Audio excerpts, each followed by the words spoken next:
going to see far fewer city cars on the market in the coming years, which is welcome news for Hyundai, who has reaffirmed its commitment to the segment by introducing this third-generation version of its popular i10 tiny hatch. It's billed as the most high-tech city car ever. It might also be the most complete one too. City cars need to feel manoeuvrable and darty if they're to work in congested city traffic. The i10 does. This Mark III model's reduced beltline at the front, where it's 11mm lower, and rear of the vehicle, where it's 13mm lower, provides drivers with a better view of the road on both sides. Plus, there's less C-pillar obstruction, now 11.9 degrees and down from 13.1 degrees, so drivers have better visibility when performing parking manoeuvres. It also helps that the steering rack's light and easy, perfect for low-speed manoeuvring and parking, which is where you'll need the third thing that all tiny runabouts really ought to have, a small turning circle. Here it's 4.86 metres, which means fewer than 3 turns of the wheel lock to lock. So if you spot a parking space on the other side of the road, you'll find that this i10 will be able to quickly change course and dive into it.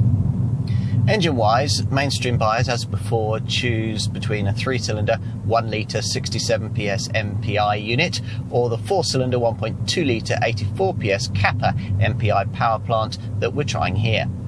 Both engines can be had with either 5-speed manual transmission or a rather slow and jerky 5-speed automated AMT auto gearbox.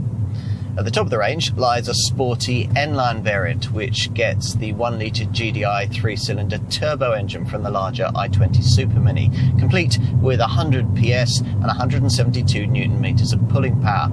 Fortunately, it only comes with the 5-speed manual gearbox. Design-wise, everything's new here. This Mark III i10 sitting 20mm wider than its predecessor.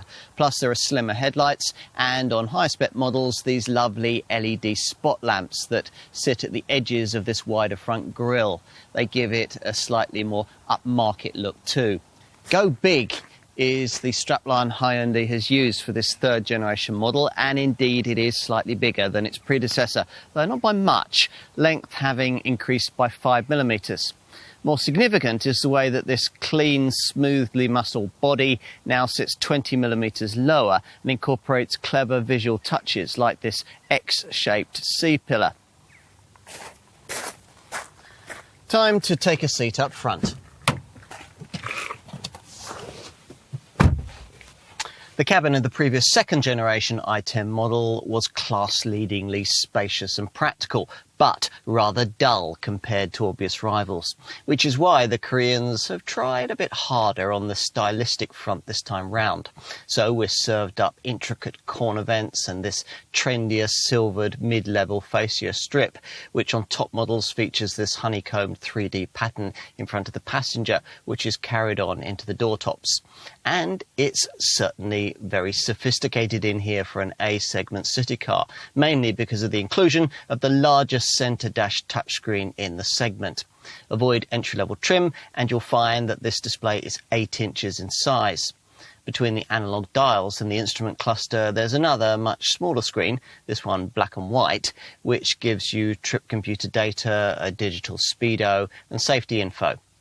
Over-the-shoulder vision is aided by this Mark III design's lower beltline and slimmer C-pillar. Plus, provided you avoid entry-level trim, you get a rear-view camera too. Right, let's take a look in the back seat. Significant here is the news that the wheelbase has increased by 40mm, pushing the wheels further out to the corners so as to improve cabin space.